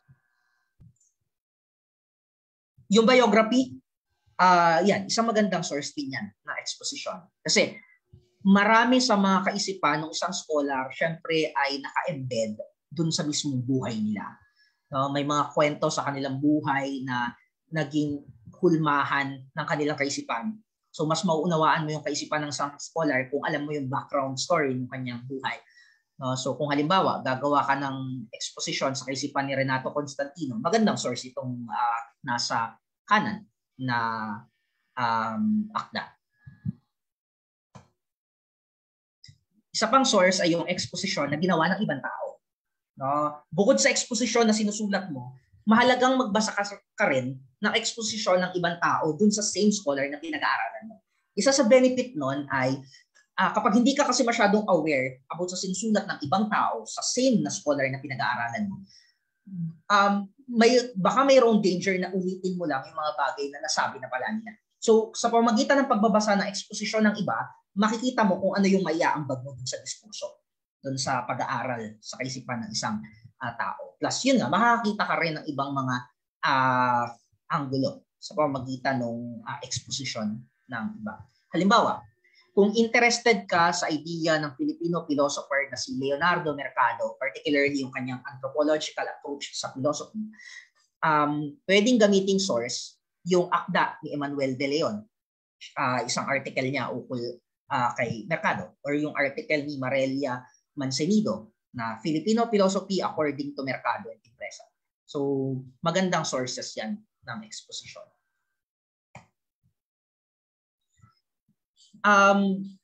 Mayroong tayong pwedeng maihanay na dalawang uri ng exposition, deskriptibo at saka critical. Pag sinabi nating deskriptibo, tumutukoy ito sa mga exposition na ang ginagawa ay naglalago. Sinasummarize nila yung kaisipan ng isang scholar, naghahanap sila ng mga pattern, ng mga emphasis, or pinapahalagahan nila yung kaisipan ng isang scholar. That's descriptive. Nearly dinedescribe mo lang ito. Isa sa mga sample ng descriptive na exposition ay yung article ni Mary Jane Rodriguez Tatel ukol sa ambag ni Salazar sa Pilipinisasyon. Ngayon, ikalawang uri ng exposition ay yung critical. Ang ibig sabihin ng critical na exposition ay ito ay malalimang analysis sa kaisipan ng isang scholar. May mga pagkakataon na kinikritika, or nagbabato ng mga tanong, nagbabato ng mga kritisismo yung expositor doon sa kaisipan ng scholar. May mga hindi siya kinakatigan, or isa pang anyo ng critical exposition ay kapag gumagawa ka ng dialogue sa pagitan ng kaisipan ng isang pantas doon sa iba pang pantas. Halimbawa, mayroong akda si Adonis Elubre kung saan pinapagtambal niya ang kaisipan ng Filipino historian na si Salazar at kaisipan noong Southeast Asian scholar na si Acharya. Pinapagtambal niya yung araling kabanuhan ni Salazar at yung localization ni Acharya. At pinapag-converse niya yung dalawa. So isang sample 'yon ng critical na exposition, no? Pag uusapin mo yung kaisipan ng iba't ibang mga scholar. Ngayon, dito tayo sa last part nung lecture na ito. No, tingnan natin yung ilang mga sample na akda sa loob ng Araling Kapantasan. Kung tutusin, lumalago na naman na ito. Ilang isang larangan, lumalago naman na yung pagsulat ng eksposisyon sa kaisipan ng mga scholar, no, sa kasalukuyan. At although isa sa mapapansin sa kanilang mga akda, yung mga sumusulat ng analysis sa kaisipan ng mga scholar, karamihan sa kanila ay gumagawa ng mismong analysis sa kaisipan ng mga pantas without reflecting dun sa mismong akto ng paggawa ng exposition. Ibig sabihin, ang ibig kong sabihin ay, halimbawa, si Leonardo Mercado, si Emmanuel de Leon, sumusulat ng exposition sa kaisipan ni na Mercado, ni na Timbresa, pero yung mismong paggawa ng exposition, dahilan kung bakit niya ginawa yon, ano yung halaga nun, paano yung metodo ng paggawa, ano-ano yung mga bodies sa pagsasagawa ng exposition. Ibig sabihin, hindi nire-reflect yung exposition bilang isang field mismo of inquiry. No? At ito yung siguro nais kong maiambag ng Araling Kapantasan, yung pag-reflect sa paggawa ng exposition bilang isang field on its own. Now, dito sa maikling survey na gagawin ko, literature survey ng mga exposition, in-exclude ko yung lahat ng mga akda sa wikang Ingles. Sinama ko lang yung mga akda na nakasulat sa wikang Pilipino. Dahil, gaya ng sabi ko kanina, yung Araling Kapantasan ay nakatungtong sa bagong kasaysayan at sa Araling Kabanwahan. Kaya naman malinaw yung paninindigan ng Araling Kapantasan sa wika. Dapat nakasulat sa wikang Pilipino yung gagawing exposition. Pwedeng yung sources nasa Ingles, pero yung sulat na exposition dapat nasa wikang Pilipino para maging bahagi ng Araling Kapantasan. So, tingnan natin yung ilang mga exposition sa wikang Pilipino. Ito, nabanggit ko na ito kanina. Isang sample ay yung mga Tomasino sa Pilosopiyang Pilipino. Again, very excellent na work ito. No? Nire-recommend ko na must reading ito, no? Lalo sa field ng Filipino philosophy. At ito siguro yung kauna-unahan na gumawa ng comprehensive na exposition sa thought ng mga Filipino philosophers. No? At ang isa pang kagandahan nitong aklat na ito, nag-set siya ng model na pwedeng gayahin ng iba pang mga researcher. Na sa hinaharap, pwede tayong gumawa ng analysis sa kaisipan ng mga intellectual sa isang institution. Halimbawa, interesting na pag-aralan halimbawa yung kaisipan ng ilang mga distinguished scholars ng PUP. No, halimbawa, nandyan sina Abadilla, no, nandyan halimbawa sina Nemesio Prudente. No? So itong mga intellectual na ito ay may sari-sariling ambag at kung pag-aaralan, maggagawa ng isa-isang exposition sa kaisipan nila, tapos pag pinagsama-sama yon, makakabuo ng Araling Kapantasan or intellectual history ng PUP bilang isang institusyon. No? Isa pang halimbawa, sa kung ang ginawa ni Emmanuel de Leon ay mga Tomasino sa Pilosopiyang Pilipino, pwede rin halimbawa sa Lasal gumawa ng mga Lasallianong exposition sa mga Lasallianong teologo, dahil kung paanong malago yung Filipino philosophy sa UST, sa Lasal naman ay malago yung Filipino theology. Napakaraming mga intellectual doon na nagsusulong ng teolohiyang Pilipino like Jose de Mesa, Rebecca Cacho, Levi Lanaria, Elanio Awanan, at iba pa. So kung gagawa ng analysis sa kaisipan ng mga ito, so pwede na siyang isang buong thesis o baka isang disertasyon pa nga.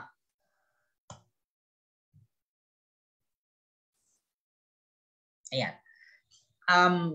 Si F.P.A. Demeterio, speaking of Pilosopiyang Pilipino, ito yung una kong example, yung mga work sa Pilosopiyang Pilipino kasi isa ito sa pinakamarami yung kino-contain na ganitong mga exposition. Si Demeterio yung advisor ni Emmanuel De Leon doon sa kanyang dissertation. Kasi yung Tomasino sa Pilosopiyang Pilipino, originally dissertation yon ni De Leon sa UST. So, yung kanyang advisor, si Demeterio, kilala rin sa pagsulat ng mga exposition sa kaisipan ng mga philosopher tulad ni na Timbresa, Quito, Gripaldo, Mabacquiao at iba pa. Yung isang mentee ni F.A. Demeterio na si Dr. Leslie Liwanag, no, ay isa rin sa I think nangunguna ngayon pagdating sa pag-produce ng mga exposition. At kung hindi ako nagkakamali ay affiliated rin ngayon kung tama si Dr. Liwanag sa PUP, no?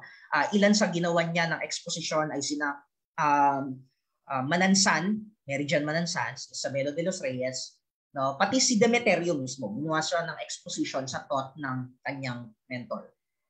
Yung analysis niya sa kaisipan ni Manansan at ni Quito bilang dalawang babaeng philosopher, ito ay topic ng kanyang master's thesis sa Lasal.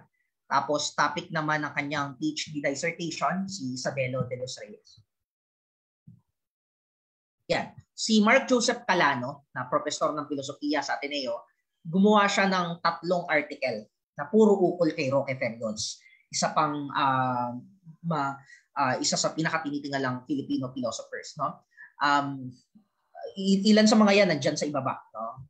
Patakarang Philosophical, Pambungad sa Pamimilosopiya ni Roque Ferriols, ang Filosofiya, at si Roque J. Ferriols. So, isa sa expertise ni Mark Joseph Calano, si Roque Ferriols. Siguro, speaking of specialization ng isang scholar, maganda siguro at masaya siguro, no, kung kasi kadalasan yung mga Pilipinong intelektual, nakikilala lang sila bilang expert sa kaisipan ng isang particular na Western scholar. Halimbawa, meron sa Pilipinas, may mga expert kay Immanuel Kant, may mga expert halimbawa kay Foucault, may mga expert kay Marx, no? Pero siguro it's high time na maging expertise din ng kaisipan ng mga Pilipinong scholar. No? Like, dapat magkaroon ng mga eksperto sa kaisipan ni Teodoro Agoncillo, ni na Renato Constantino, ni na Roque Ferriols, no? Ni na Leonardo Mercado, Jose de Mesa, etc.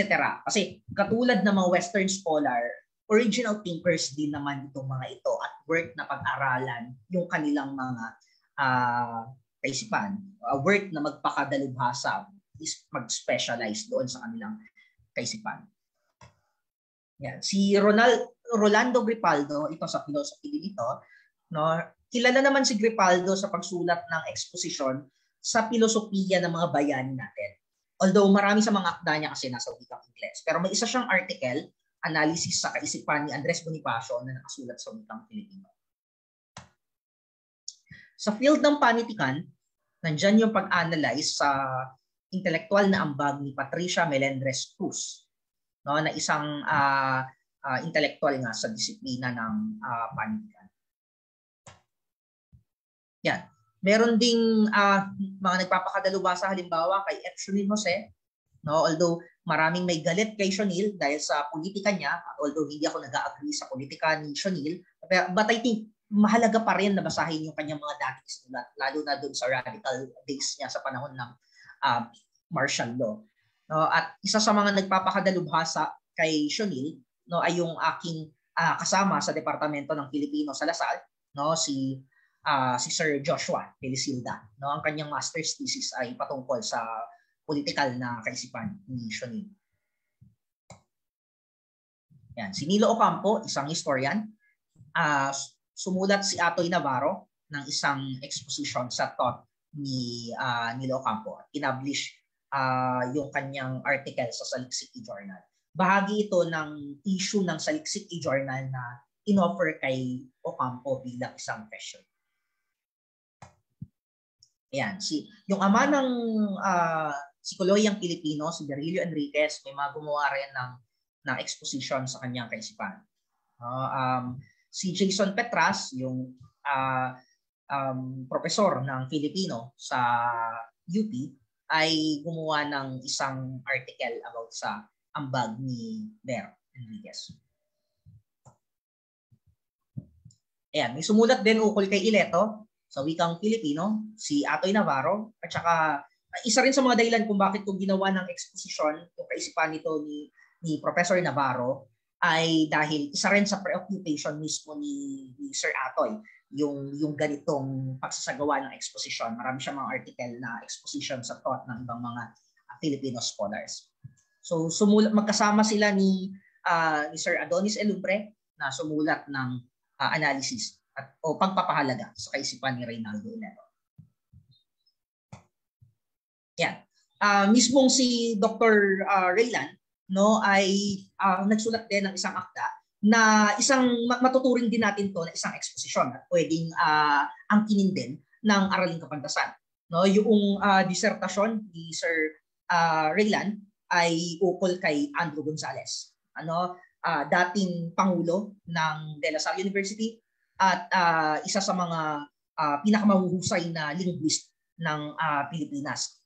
At bukod sa field ng linguistics, malaki yung kanyang contribution sa field ng education. Kaya naman yung naging topic ni Dr. Raylan dito sa kanyang PhD dissertation sa Lasal ay yung pag-analyze, pagpapahalaga doon sa kaisipan ni Brother Andrew Gonzales sa field ng education. And I think kung ililimbag sa hinaharap ni Dr. Raylan itong disertasyon niya, I think ito siguro yung magiging una na book length na full-blown exposition doon sa kaisipan ni Brother Andrew Gonzales. Bilang pagtatapos, hayaan yung basahin ko na lang po yung aking paglalagom. May iba pang ekspositoryong akda sa wikang Pilipino na hindi na naisama rito dahil sa limitasyon sa panahon. Pero kung ikukumpara sa mga eksposisyon sa wikang Ingles, di hamak na napakakaunti ang mga nakasulat sa wikang Pilipino. Ngunit kahit pagsamahin pa ang mga eksposisyon sa wikang Pilipino at Ingles, lilitaw na kaunti pa rin talaga ang mga Pilipinong pantas na naging paksana ng eksposisyon. Napakarami pang pantas na maaaring pag-aralan upang mapalago ang Araling Kapantasan. Ang naibahaging eksposisyon ay preliminaryong paglalatad pa lamang ng Araling Kapantasan bilang isang bagong larangan at marami pa ang dapat na pagmuni-munihan upang mas mapakinis ang mga aspekto nito tulad ng kahulugan, kalikasan, pamamaraan at mga umiiral na pag-aaral. At ninanasa ko na maisulat ang presentasyong ito bilang ganap na artikulo sa hinaharap para sa mas komprehensibong pagdadaluman sa Araling Kapantasan. So, dahil nga preliminaryo pa lamang ito, malaki yung maitutulong kung magkakaroon ng mga komentaryo yung ilang mga tao at siguro isang pagkakataon itong seminar na ito para maibahagi ko ito at malaman yung ilang mga komento ukol dito para mas mapakinis ko itong Araling Kapantasan. So at bago ako magtapos, nais ko na i-encourage yung ilang mga estudyante natin na tunguhin yung ganitong linya ng pananaliksik. Maaari yung maging paksa sa inyong mga term paper at o kahit sa thesis, yung kaisipan ng isang partikular na Filipino scholar sa inyong kinabibilangan na field. Yan man ay psychology, philosophy, socio, history o iba pa. So yun lamang po, marami pong salamat sa inyong pakikinig. Ayan, maraming salamat po Sir Mark Joseph, di ba? Gising pa kaya yung ating mga audience? So parang insights lang po sa mga naging discussions nyo. Naging interesado tuloy ako na lalo pang aralin at kilalanin ang mga Pilipinong philosopher kasi nga tulad ko nga po na isang philo major, tama naman na laging Western scholars ang sinasite namin sa mga papers namin without knowing na may mga sarili pala tayong scholar na mas madali nating maintindihan kumpara sa scholar ng ibang bansa. Parang ang dating kasi inferior yung mga pag-aaral na isinasagawa ng mga Pilipinong scholar. Siguro nga po kung mas bibigyan diin ng mga Pilipino na pag-aralan ang kung ano ang mayroon tayo, ay mas lalo tayong magiging eksperto at bihasa sa kung ano at kung sino nga ba tayo. Totoo rin naman na may mga kaalamang hindi nasusulat, kaya dapat pag-aralan din ng mga dalubhasa, hindi yung sila-sila lang din ang nakakaintindi. Halimbawa, tinanong tayo, ano nga bang mas mahirap?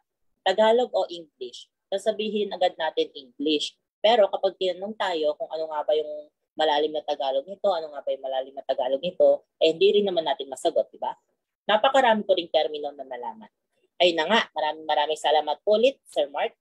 To proceed, we're sure that our audience also has some insights to share. And so we open the floors of this program for any questions and clarifications for our speaker. Members of the audience can raise their questions and thoughts by opening their microphones or using the Zoom chat box. And a reminder to please refrain from spamming the comment section and making unrelated comments for the orderly conduct of this open forum. Kaya naman, Sir John Paul Panet and Psyche Rochelle Daga, kayo na po ang muna sa ating open forum. And hello and good afternoon. Thank you, Mr. Brian. Once again, maraming salamat po, Professor Mark, for all of the invaluable lessons and ideas that you have given us in this webinar. At syempre, dahil anto na po tayo at para naman ma-maximize natin yung mga natutunan natin at natutunan ng ating mga kalahok mula sa webinar na ito, sa Zoom at sa ating live FB page mula sa PUP Research Institute for Culture and Language, we will be opening a forum kasama ng aking partner na si Ms. Psyche Daga to cater questions coming from our viewers and participants. Maaari po tayong mag-comment sa ating chat box or kaya naman mag-open mic and raise hand para masagot ng ating beloved speaker ang inyong mga tanong. Ms. Psyche? Thank you. So for now, let us give our participants a moment muna to formulate and send their questions. While nag-iisip naman ng tanong ang iba nating mga participants, may na-relay na tanong sa amin during the discussion. So for Prof. Mark po, the first question was, how could one be considered a pantas? May criteria ba para makonsider na isang pantas? At kung meron man, ano ang mga dapat na criteria nito?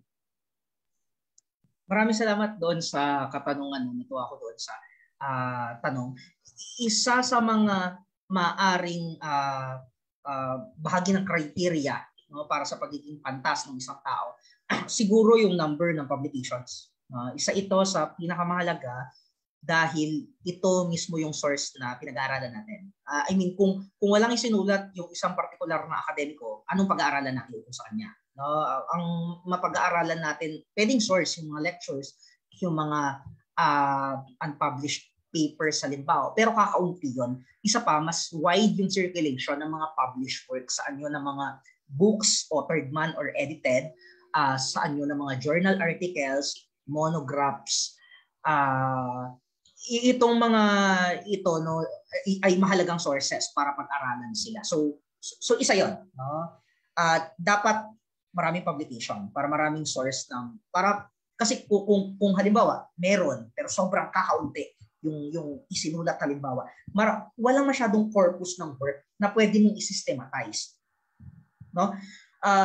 So yan, isa 'yon sa trend, di ba, kapag usually marami sa mga pinag-aaralan nating mga scholar, dumadami yung works about sa kanila pag marami rin sila mismo sa works. So isa 'yon, yung number of publications. Pangalawa siguro yung reputation sa iba pang mga peer, no? Ibig sabihin, paano siya kinikilala doon sa kanyang larangan. Kasi hindi usual sa atin na tatawagin mo pantas yung sarili mo, no? O tatawagin mo scholar yung sarili mo. Katulad din sa West, hindi nila yan sinasabi na scholar ako, na intellectual ako. Usually, yung ibang mga tao ang nag-grant nun sa kanila. Halimbawa, hindi mo tatawagin yung sarili mo na philosopher nang dahil lamang nakagraduate ka ng EB philosophy. Usually ito ay ibibigay sa'yo ng mga colleague mo. Tatawagin kang philosopher, yun nga, usually kung may number of works ka halimbawa, so isa ay nakabatay sa reputation, kung paano ka kinikilala ng mga kapwa. So usually yung pinag-aaralan natin na yung ginagawa natin ng exposition ay yung mga tao na hindi lang tayo yung kumikilala, kundi kinikilala din sila ng iba. Siguro yun yung dalawa sa pinaka criteria pagiging pantas, no? Yung kanilang number of works, tapos yung kanilang reputation, no? At syempre yung reputation nakakabit din naman doon sa number of works. Yung contribution, halimbawa sa field, mahalaga din i-consider yun. At yung contribution usually nandun din sa publications. So yun.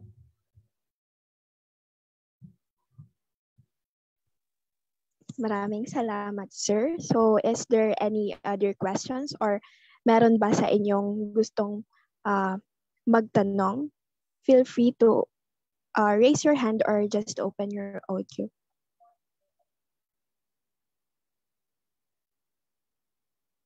Ayan, wait. Merong nagtanong sa akin, nag-relay ng question rather. Ito po yung question niya. Ito po at yung tanong po came from our participant. What makes Araling Kapantasan different from intellectual biographies of the West? Parang yung pagkakaiba daw po ng Araling Kapantasan sa intellectual biographies na nanggaling po dun sa kanluran. Yun, isa pang magandang tanong ito na actually itong tanong na to ay magandang challenge, no, particularly sa akin dahil hindi pa ganun kalalim yung aking pagninilay, yung aking pagmumuni-muni ukol dito sa particular na topic na ito. Minsan na rin itong na-erase sa akin nung aking kaibigan na si Axel Tugano, yung nabanggit ko kanina, no, na-erase niya sa akin itong issue na ito na pagkakaiba sa pagitan ng intellectual history ng West or intellectual biography ng West at saka ng Pilipinas. As of now, no, isa sa nakikita ko lamang na isa sa pagkakaiba nito ay yung paninindigan sa wika, no, dahil gaya ng aking sinabi, yung Araling Kapantasan ay naka-sentro ito doon sa ito ay nakapaloob sa bagong kasaysayan at Araling Kabanwahan. So malinaw yung kanyang tindig sa wikang Filipino na mapapaunlad yung Araling Kapantasan kung yung isulat ng mga eksposisyon ay nasa wikang Filipino. Ibig sabihin, hindi sapat na Pilipino yung pinag-aaralan, dapat ay nasa wikang Filipino. Gayun din, maaring maging bahagi ng Araling Kapantasan, ito nabanggit, no? Pati yung mga pag-aaral sa mga banyagang scholar, basta yung pag-aaral ukol sa kanila ay nasa wikang Filipino. Kung nasa wikang Pilipino yung pag-aaral halimbawa kay Foucault, yung pag-aaral halimbawa kay Marx, pwedeng bahagi yun ng Araling Kapantasan, no? Pwede yung i-incorporate kasi 'di ba, isang principle sa wika, no, ay yung idea na anything na sinasalin natin ay nagiging sa atin na, no? Kahit yan ay galing sa banyaga, kung yan ay naisalin natin sa sarili ang wika natin, yung wika kasi, ayon nga sa definition ni Salazar sa wika, ito ay ibakan, kuhanan ng kultura. Ito yung ibakan ng totality ng knowledge ng isang grupo ng mga tao. Ibig sabihin, parang isang banga yung wika. Kahit anong ilagay mo dun sa banga, magiging sa atin na, no? So, ibig sabihin, hindi naman masama na pag-aralan yung mga Western scholar halimbawa, no? Ang isa lang sa negative is pinag-aaralan natin sila, Western na nga sila, pinag-aaralan pa natin sa Western language, tapos yung ating perspective ay Western pa, no? So pwede naman silang pag-aralan kung ang gagamitin ay yun nga, wikang Filipino, maangkin natin. Isa pang pagkakaiba ng Araling Kapantasan sa intellectual biography ng West halimbawa, bukod sa wika, ay yung tutok halimbawa sa mga Filipino concepts. No, kagaya ng aking nabanggit, mas pina-prioritize ng Araling Kapantasan yung term na pantas is sa intellectual, akademiko, dahil yun nga, nakatungtong kasi siya sa bagong kasaysayan at Araling Kabanwahan. At yung dalawang school of thought na ito ay nagsusulong ng paggamit ng mga Filipino concepts. So, hindi sapat na ang pag-aralan ay Filipinong scholar, so wikang Filipino, dapat yung mga konsepto ng analysis mismo ay mga dalumat na nagmumula sa Pilipino. Ibig sabihin, isa sa distinguished mark ng Araling Kapantasan ay yung nationality nito, o yung pagiging Pilipino niya sa wika, sa konsepto, at doon sa taong pinag-aaralan. Doon sa tatlong aspekto na iyon siguro yung pagkakaiba ng Araling Kapantasan. Pero yun nga, maganda na na-erase itong question na ito at ito ay challenge na mas pag-isipan pa yung anong pagkakaiba nito. Challenge din marahil na mas magbasa ako personally ng mga works sa intellectual biography ng kanluran, no, para makita kung ano yung pagkakaiba pa. Ayun, thank you very much po sa sa answer. Is there any other questions po?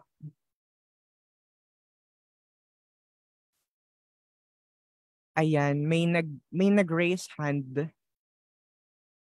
Mr. Mr. Miguel Corpus. Can you turn on your mic po? Ayan. Ayan po. Good afternoon po, sir.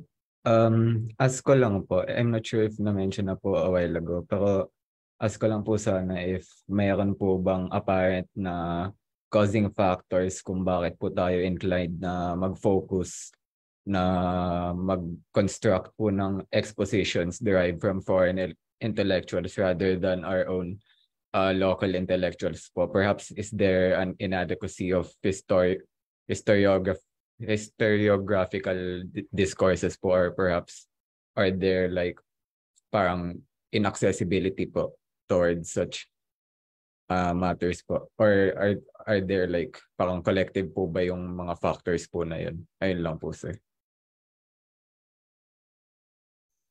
Ayan. Maraming salamat doon sa katanungan. Again, another na ito siguro no, na kailangan pagnilayan ng malaliman. Pero yung aking maisasagot ngayon pa lamang no, ay isa marahil sa dahilan na nabanggit kanina ay yung karanasang kolonyal. No? Isa naman sa pinaka-reason yun, I think. Kasi madalas itong banggitin ni Salazar sa mga personal communication. No? Madalas niyang sabihin na may tendency tayong mga Pinoy, lalo na mga nasa akademya, na parang gamiting parang panggulat, parang pagpapamangha sa iba yung pangalan ng mga Western scholars. No? Parang, halimbawa, nag-usap-usap, no, bigla siyang magbanggit ng Michel Foucault or ng Heidegger, no, sang-ayon na halimbawa kay Herder, no, sang-ayon kay Hegel at iba pa. Parang nagiging parang gulpid-gulat in a sense na parang mas magmumukha kang intellectual kapag magbabanggit ka, magsaside ka ng mga Western intellectuals na sikat. No? Hindi gaya kapag magbabanggit ka halimbawa ng mga Filipino intellectuals, i-cite mo sila, i-quote mo sila. Parang walang masyadong dating, parang hindi masyadong malakas yung suntok. No? Dahil yun nga, generally, parang may perception na mas magaling, mas original thinkers yung mga Western scholars at mas derivative tayo. No, ibig sabihin, merong perception na parang kung ano yung sinusulat ng mga Filipino scholars, parang derived lang yung maraming ideas doon sa West, or parang i-indigenize lang, nilolocalize lang yung nasa West. And therefore, inferior siya. Isa yun sa pinaka dahilan, no, yung salik ng kolonyalismo. Kaya sa daloy ng ating kasaysayan, nabanggit ko nga rin kanina, na hindi natin nakagawian masyado. Halimbawa, yung na-example ko halimbawa na mismong dissertation ni Dr. Raylan, ni Dr. Liwanag, at iba pa, no? Kaunti lang yung ganun sa Pilipinas. Yung paggawa ng thesis, dissertation sa isang particular na scholar, o paggawa ng isang buong libro na ang purpose lang ay pag-analyze sa kaisipan ng isang particular na Filipino scholar. Di hamak na kaunti siya kung ikukumpara halimbawa sa mga aklat na napapublish about sa mga Western scholars. Or halimbawa yung mga nag-exist sa West na daabot sa mga sarili nilang scholars. So yun pa lamang as of now, no, yung aking naiisip na salik ng kolonyalismo. And again, maraming salamat sa katanungan. Ino-note ko ito no, para mas pagnilayan. Thank you rin po, sir. And thank you very much sa ating mga Zoom viewers. I believe that there are no more questions. Ayan, how about sa ating live sa Facebook, Mr. Brian? Ayan, sa mga hindi nakapanood dito sa Zoom, syempre may mga tanong din from FB Live. Kaya pakinggan natin sila Chloe Sevillano at Eliza Marie sa mga katanungan from FB Live. So yun, maraming salamat sa ating host, Brian, at sa ating napakahusay na speaker, Ginoong Santos. Ngayon naman ay dumako na tayo sa ating mga participants sa Facebook Live. Kasama ang aking partner na si Esheva ay tatangkilikin na po namin ng inyong mga katanungan. Andyan ka pa ba, partner? Buhay na buhay pa, partner. O yun, maraming salamat po sa patuloy ninyong pakikinig sa ating programa. At ayan nga, syempre, kasama rin natin sa talakayang ito ngayong hapon ang ating mga manonood sa ating Facebook platform. O ayan, para sa ating unang katanungan, Eliza, Ayun po. So ito po ang unang katanungan mula sa kanila. Sa araling kabanwahan o kasaysayang buhay, kasama na rito ang iba't ibang elemento ng kasaysayan, gaya ng kasaysayang bayan, kasaysayang estruktural at iba pa. Hindi ba maituturing na ang mga araling kapantasan ay bahagi na ng mga kasaysayang buhay sa pangkahalatang framework ng bagong kasaysayan? Ayun, ang ganda nung katanungan, no? Curious ako kung sino yung nagtanong. Dahil hindi ko naisama dito yung diagram. No, yung binabanggit nung nagtanong, meron kasing diagram si Sir Atoy about sa iba't ibang mga larangan or sublarangan ng bagong kasaysayan. So meron doon kasaysayang kabanwahan, yung nabanggit din ng kasaysayang buhay, tapos kasaysayang bayan. Yun yung tatlo. Tapos merong apat, yung kasaysayang institusyonal, kasaysayang sektoral, at iba pa, no? Now, ito ay nabanggit ko na rin doon sa demo teaching ko sa Lasal, no?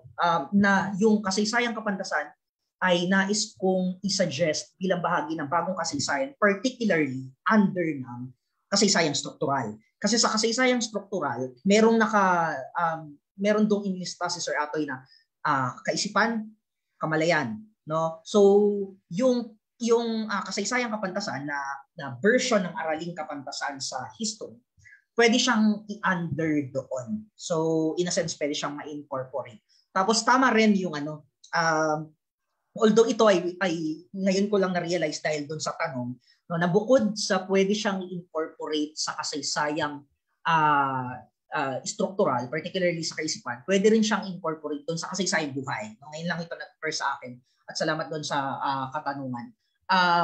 Dahil bahagi rin yun, no?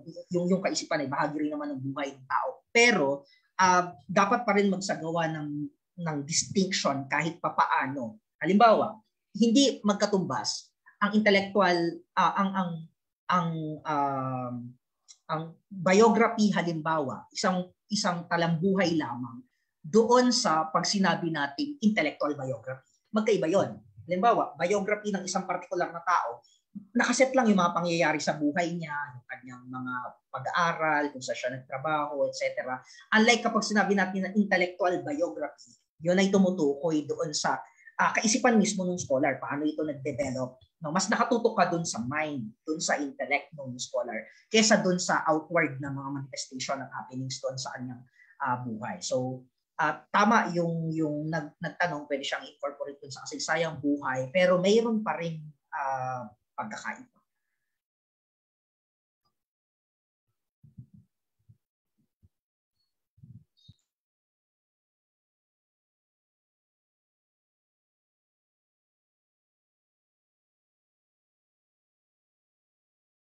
May mga katanungan pa ba, Sheva? Ayun, maraming salamat po sa ating nagbahagi ng kaniyang tanong. Second na tanong naman po natin na nandito is, paano mapapaigting ang ating pagkilala sa mga Pilipinong intelektual o scholar sa panahong tila napapaligiran tayo ng mga ideya lamang na predominantly ng mga intelektual na taga-West? Yan, magandang katanungan ulit, no? Isa sigurong strategic na paraan ay ituro mismo ng mga guro doon sa mga estudyante yung halaga ng pag-prioritize doon sa mga Philippine scholar. Sang-ayon doon sa major nila. Halimbawa, mas may institutionalize ito kung gagawing tradition sa iba't ibang mga academic institution yung paggawa ng thesis and dissertation doon sa mga Filipino scholars. No?